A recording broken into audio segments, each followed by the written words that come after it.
And good morning everyone. So कैसे हो भाई सब, क्या चल रहा है? ठीक है। सो उम्मीद करते हैं आप लोग बहुत अच्छे होंगे, स्वस्थ होंगे और बहुत मन लगा के एकदम पूरा कंसंट्रेशन के साथ, फोकस के साथ अपना प्रिपरेशंस, अपना पढ़ाई को कर रहे हो। और आने वाला जो एग्जाम होगा आप लोगों का वो बहुत ही अच्छा होगा, क्योंकि आप लोग दिन रात उसके लिए मेहनत कर रहे हो, लगातार मेहनत कर रहे हो। और दोस्तों ऐसे ही मेहनत करते रहो, ठीक है। सो आप लोगों का एग्जाम बहुत अच्छा होगा और सारा कॉन्सेप्ट हम लोग यहाँ पर क्लियर कर लेंगे।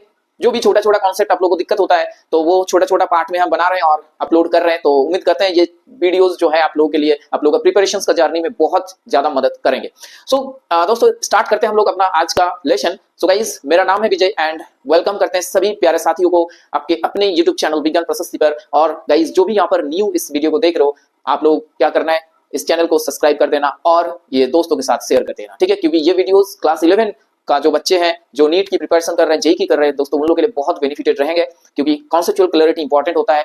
उसके बाद आप लोग तो हजारों सवाल लगा सकते हो, ठीक है। तो चलो आज का लेसन जो है उसका हम लोग स्टार्ट करते हैं। और दोस्तों नाम है टॉपिक का इलेक्ट्रोमैग्नेटिक इफेक्ट। बहुत ही छोटा सा टॉपिक होगा बट इंपॉर्टेंट होगा, कॉन्सेप्चुअल क्लैरिटी आपको बना देंगे यहाँ पर, ठीक है। कोई भी दिक्कत नहीं होगा। तो आप लोग पहला बात ये करना है कि इलेक्ट्रोमैग्नेटिक इफेक्ट हेडिंग लगा लो अपने कॉपी में।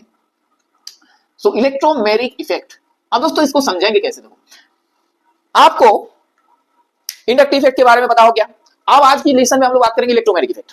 अब दोस्तों देखो, आप लोग ऑर्गेनिक कंपाउंड, बहुत सारे ऑर्गेनिक कंपाउंड्स देखे होंगे जहां पर मल्टीपल बॉन्ड प्रेजेंट होता है भाई, ठीक है। क्या चीज प्रेजेंट होता है? ऑर्गेनिक कंपाउंड है आपके पास, और दोस्तों ऑर्गेनिक कंपाउंड क्या होता है, उसमें मल्टीपल बॉन्ड प्रेजेंट होता है। अब दोस्तों मल्टीपल बॉन्ड क्या सिर्फ कार्बन और कार्बन के बीच में होता है? नहीं सर, कार्बन के बीच में तो होता है, यस। और दोस्तों कार्बन ऑक्सीजन के बीच में भी हो सकता है। ये डबल बॉन्ड हो गया, ये डबल बॉन्ड की कैटेगरी में आ गया। आप लोग देख सकते हो यहाँ पर डबल बॉन्ड है, तो ठीक है, ये आपका डबल बॉन्ड का कैटेगरी में आ रहा है। और दोस्तों अगर हम लोग बात करेंगे कि मल्टीपल बॉन्ड, तो सर ट्रिपल बॉन्ड भी होता है, तो ये ले लो। और उसके बाद कार्बन और नाइट्रोजन भी क्या करते हैं, ट्रिपल बॉन्ड बनाते हैं। तो दोस्तों ये सब सिस्टम रहेगा, आप लोगों को ये सिस्टम के ऊपर पहले फोकस करना होगा कि सर ये सिस्टम तो अभी समझ में आ गया है। अब दोस्तों क्या होगा कि देखो, ये जितने भी यहाँ पर है, यहाँ पर पाई इलेक्ट्रॉन है, तो ये लोग रिएक्टिव सिस्टम है, राइट। अब देखो ये जो इलेक्ट्रोमैग्नेटिक इफेक्ट होता है ना, यहाँ पर क्या होता है, ये पाई इलेक्ट्रॉन का क्या होता है, कंप्लीट ट्रांसफर होता है। क्या होता है ना, पाई इलेक्ट्रॉन जो होता है ना, इसका क्या होता है, कंप्लीट ट्रांसफर। अब ये ट्रांसफर, जो कंप्लीट ट्रांसफर होगा, कहां पर होगा, जो मल्टीपल बॉन्ड में एटॉम अटैच रहेंगे वहां पर क्या हो जाएगा, कंप्लीट ट्रांसफर हो जाएगा। बात समझ में आ रहा है? जैसे कि यहाँ पर देखो मल्टीपल बॉन्ड में ऑक्सीजन अटैच है, तो ये ऑक्सीजन के पास चले जाएंगे, या तो आप यहाँ पर देख सकते हो कार्बन के पास चले जाएंगे। आप लोग सीधा सीधा मतलब बहुत बेसिक से समझो कि मल्टीपल बॉन्ड में जो कार्बन, जो आपका एटॉम अटैच है, उसके ऊपर पूरा चार्ज जो है वो उठ के चले आएंगे। अब ये पूरा कंप्लीट ट्रांसफर होगा इलेक्ट्रॉन का, पाई इलेक्ट्रॉन का। अब क्या होगा, इन प्रेजेंस ऑफ, दोस्तों होगा इन प्रेजेंस ऑफ क्या होगा, इन प्रेजेंस ऑफ आपका रिएजेंट के क्या होगा, ये प्रेजेंस में होंगे।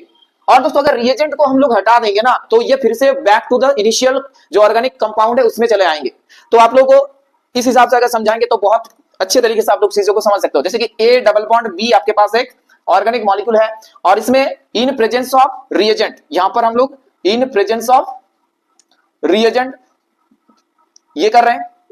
तो इसका सिचुएशन ये हो गया। देखो ये पूरा इलेक्ट्रॉन्स जो है, ये पूरी यहाँ पर उठ गया है, मतलब ये इसमें 2 इलेक्ट्रॉन्स उठ गया, और ये फॉर्मल चार्ज आप लोगों को पता होगा माइनस होगा यहाँ पर, और साथ साथ दोस्तों क्या होगा, यहाँ पर पॉजिटिव चार्ज लगेंगे। ये बात क्लियर हो गया।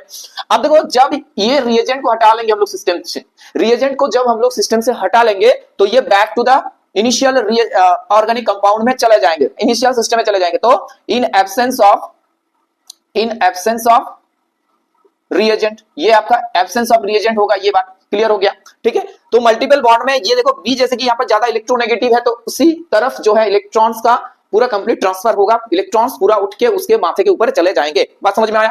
तो ये मोर इलेक्ट्रोनेगेटिव है, यहाँ पर बी का इलेक्ट्रोनेगेटिविटी ज्यादा है ए से, इसी वजह से बी के ऊपर नेगेटिव चार्ज लग रहा है इन प्रेजेंस ऑफ H+। अब ये चीज जो है सिस्टम आप लोगों को समझ में आ गया। C double bond C, C double bond O, C triple bond C, C N. तो ये सारे के सारे 4 सिस्टम बहुत इंपॉर्टेंट होता है ऑर्गेनिक कंपाउंड्स में, आप लोगों को ध्यान होगा। तो ये इंपॉर्टेंट है, ये डबल बॉन्ड एल्कीन एल्काइन है, ये नाइट्राइल सिस्टम, और ये आपका एल्डिहाइड कीटोन में ये चीज आ जाएगा, कार्बोनिल पार्ट है। ओके, तो बहुत सारा आप लोगों को रिएक्शंस देखेंगे ये वाला सिस्टम के ऊपर, ठीक है, न्यूक्लियोफाइल, इलेक्ट्रोफाइल, ये सारे के सारे चीज। तो दोस्तों क्या होता है, देखो इलेक्ट्रोमैग्नेटिक इफेक्ट को हम लोग ना 2 टाइप में डिवाइड कर सकते हैं। 2 भाग है इसका। क्या क्या 2 भाग है भाई? एक तो है यहाँ पर ये वाला सिस्टम ले लो आप लोग, C double bond C system ले लो और इसके साथ आप लोग इसका विक्रिया करो, किसका करो विक्रिया, H प्लस की विक्रिया करेंगे, ठीक है। अब देखो ये कैटलिस्ट आ गया है, यहाँ पर एक रिएजेंट आ गया है, तो रिएजेंट के प्रेजेंस में दोस्तों क्या होगा, ये पाई इलेक्ट्रॉन्स यहाँ पर उठेंगे और उठने के बाद ये पॉजिटिव चार्ज यहाँ लगेंगे और साथ में दोस्तों नेगेटिव चार्ज जहां पर आ रहा है उसी में क्या हो रहा है, ये बाहर का जो फॉरेन रिएजेंट है दोस्तों वो वहां पर अटैच हो गया। बात समझ में आप लोगों को? तो क्या है इसका मतलब, कि पाई इलेक्ट्रॉन्स जहां पर जा रहा है, पाई इलेक्ट्रॉन्स जहां पर जिसके पास जा रहा है उसी एटॉम के साथ ये बाहर का जो रिएजेंट डाला जा रहा है वो अटैच्ड हो रहा है और पूरा मॉलिक्यूल देखो आप लोग एक पॉजिटिवली चार्ज स्पीसीज में बदल रहा है। तो ये वाला फेनोमेनन को हम लोग बोलेंगे प्लस ई इफेक्ट। बहुत अच्छे से समझो और एक बार बता रहे हैं कि ये जो नेगेटिव, ये जो इलेक्ट्रॉन्स है, ये इलेक्ट्रॉन्स इस कैटलिस्ट के प्रेजेंस में, या तो आप रिएजेंट बोल लो, रिएजेंट के प्रेजेंस में ये कार्बन के पास आएंगे पूरा पूरी शिफ्ट होके, राइट, कंप्लीट ट्रांसफर। अब देखो ये जिस कार्बन के पास या तो जिस एटॉम मल्टीपल बॉन्डेड में जो एटॉम है जहां पर ये इलेक्ट्रॉन्स उठ के आ रहे पूरा, उसी में क्या हो रहा है, वो रिएजेंट ऐड हो रहा है। अगर ऐसा होता है दोस्तों, अगर ऐसा होता है ना, उसको हम लोग क्या बोलेंगे, प्लस ई इफेक्ट। इस चीज को समझ लो आप लोग, plus electromeric effect, plus electromeric effect. ये बात समझ में आ गया? अब देखो और भी एक एग्जांपल लेते हैं इसका, जैसे कि ये C डबल बॉन्ड O। अब यहां पर भी अगर H प्लस आपके पास है तो ये क्या हो जाएंगे, ये पूरा पूरी ऐसे सिस्टम बनेंगे, या तो आप इसको ऐसे लिखो, ठीक है, ऐसे।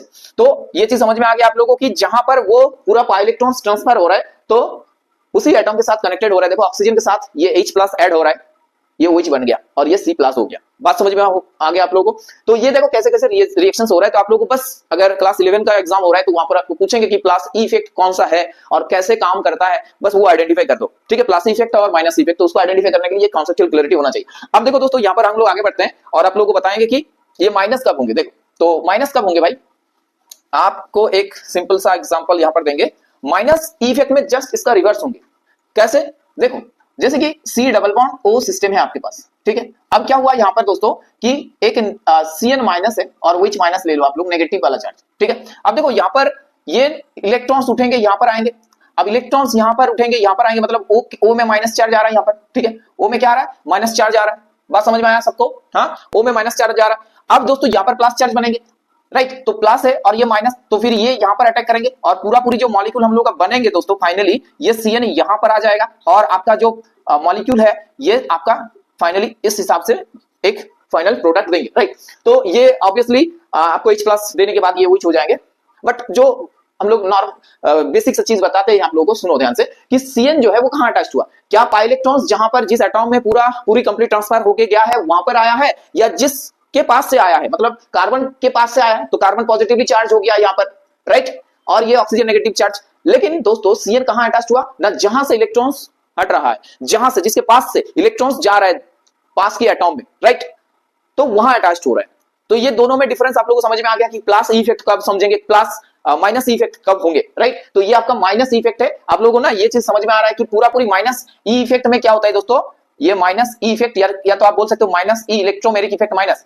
यहाँ पर देखो पूरा कंप्लीट जो है माइनस आ रहा है, सिस्टम में ओवरऑल चार्ज जो है माइनस आ रहा है, और प्लस ई इफेक्ट के टाइम हम लोग क्या देखे थे कि प्लस आ रहा था, ठीक है। तो बस वही चीज है, बहुत सिंपल है कॉन्सेप्ट। आप लोगों को समझ में आया है कि कैसे मल्टीपल बॉन्ड में जब दो एटॉम कनेक्टेड रहते हैं, राइट, वहां पर बाहर का रिएजेंट जब आते हैं तो कैसे वो पूरी कंप्लीट ट्रांसफर होता है पाई इलेक्ट्रॉन्स का और पार्टिसिपेट करते हैं रिएक्शंस में। तो दो टाइप में हम लोग देख लिए इसको, प्लस इफेक्ट और minus effect, right. Plus effect मतलब क्या होता है, जहां पर वो पाई इलेक्ट्रॉन्स जा रहा है जिस एटॉम के पास, उसी एटॉम के साथ वो रिएजेंट बाहर से जो ऐड कर रहे हैं वो अटैच्ड हो रहा है। और जो माइनस इफेक्ट, वहां पर क्या हो रहा है, जिस एटॉम के पास इलेक्ट्रॉन्स जा रहे हैं वहां पर नहीं ऐड हो रहा है, जहां से इलेक्ट्रॉन्स जा रहा है उस एटॉम के साथ वो बाहर का रिएजेंट आके क्या हो रहा है, ऐड हो रहा है। So I hope all this clear to you, सब कुछ क्लियर हो गया एकदम, ठीक है, कोई भी दिक्कत नहीं हुआ समझने में। और ये एक क्या है, परमानेंट इफेक्ट है क्या? नहीं भाई, this is not permanent effect, this is basically a temporary effect, because ये रिएक्शंस तब पूरा बैक कर जाएंगे if you withdraw the reagent. अगर आप क्या करते हो, सिस्टम से विथड्रॉ कर लेते हो इस रिएजेंट को, तो ये फिर से back to the initial molecule में चले जाएंगे। तो ये एक टेम्पोररी इफेक्ट है, ये आपका बेसिकली क्या है, एक टेम्पोररी इफेक्ट है, ये एक टेम्पोररी इफेक्ट है। अब देखो रिलेट करो, सिग्मा इलेक्ट्रॉन्स का कुछ भी यहाँ पर रोल नहीं है, पूरी जो कंप्लीट रोल है यहाँ पर पाई इलेक्ट्रॉन्स की बात बन रहा है। तो इंडक्टिव इफेक्ट और इलेक्ट्रोमैग्नेटिक इफेक्ट, ये दोनों इफेक्ट के ऊपर आप लोगों को अगर सवाल आए कि डिफरेंस बता दो या तो कॉन्सेप्चुअल क्लैरिटी वाला सवाल आएंगे यहाँ पर, तो आप लोग बहुत अच्छे तरीके से समझा सकते हो कि सिग्मा इलेक्ट्रॉन्स का पार्शियल डिस्प्लेसमेंट होता था इंडक्टिव इफेक्ट में, लेकिन यहाँ पर पाई इलेक्ट्रॉन का कंप्लीट ट्रांसफर हो रहा है और वो परमानेंट इफेक्ट था। वो जब तक इलेक्ट्रोनेगेटिविटी डिफरेंस रहेगा वहां पर वो सिग्मा इलेक्ट्रॉन का डिसलोकेशन होगा पार्शियली, लेकिन यहाँ पर दोस्तों इन प्रेजेंस ऑफ कैटलिस्ट काम करेंगे, इन प्रेजेंस ऑफ रिएजेंट ये काम करेंगे।